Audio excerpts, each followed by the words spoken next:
नमस्कार दोस्तों। आज मैं आपको तुलसी माता की एक बहुत ही सुंदर कहानी सुनाने जा रही हूँ। अगर आपको यह कहानी पसंद आई तो कमेंट बॉक्स में तुलसी माता की जय अवश्य लिखें। किसी गांव में एक छोटी सी लड़की अपने माता पिता के साथ रहती थी। जब लड़की थोड़ी बड़ी हुई और उसको समझ आने लगा, तब से वह तुलसी माता की पूजा करने लगी। उसका प्रतिदिन का नियम था कि वह तुलसी माता का पूजन करने के बाद ही खाना खाती थी। धीरे धीरे समय बीतने लगा और वह लड़की शादी के योग हो गई। शादी में उसे लड़की के माता पिता ने उसे एक तुलसी का गमला दिया। अब वह लड़की अपने ससुराल पहुंची। ससुराल में वह प्रतिदिन सवेरे उठते ही तुलसी पूजन करती, फिर उसके बाद ही खाना बनाने बैठती थी। उसकी जेठानियां भी थी।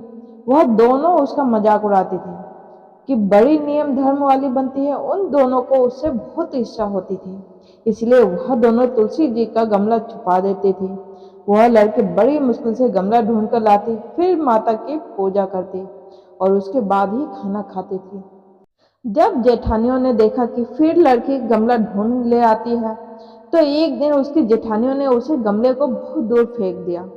उस दिन उस लड़की ने खाना भी नहीं खाया, क्योंकि उसका नियम था कि वह तुलसी पूजन करने के बाद ही खाना खाती थी। उस लड़की की सच्ची भक्ति देख तुलसी माता उससे बहुत प्रसन्न हो गई और उसके कमरे में तुलसी माता का गमला प्रकट हो गया।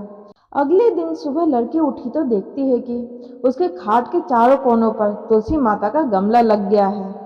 यह देखकर वह लड़की बहुत प्रसन्न हो जाती है और वह सोचती है कि अब मेरी तुलसी माता को कोई नहीं चुरा सकता और पूजन करने के लिए भी मुझे कहीं बाहर नहीं जाना पड़ेगा और कोई मेरी तुलसी माता को फेंक नहीं सकेगा। अब वह जल्दी से उठकर स्नान करती है और तुलसी माता का पूजन करती है।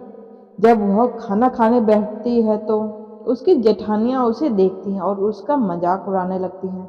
वह कहती हैं कि देखो, देवरानी का धर्म नियम पूरा हो गया। अपने देवरानी से पूछती हैं कि क्यों तुलसी जी की पूजा कर ली क्या? तब देवरानी धीरे से कहती है, कहाँ से कर ली पूजा, गमला तो फेंक दिया था। तब देवरानी कहती है कि दीदी देख लो, मेरे कमरे में खाट पर तुलसी जी लग रही हैं। फिर जेठानियां अपने देवरानी के कमरे में जाती हैं और वहां खाट पर चारों कोनों पर तुलसी के गमले देखती हैं।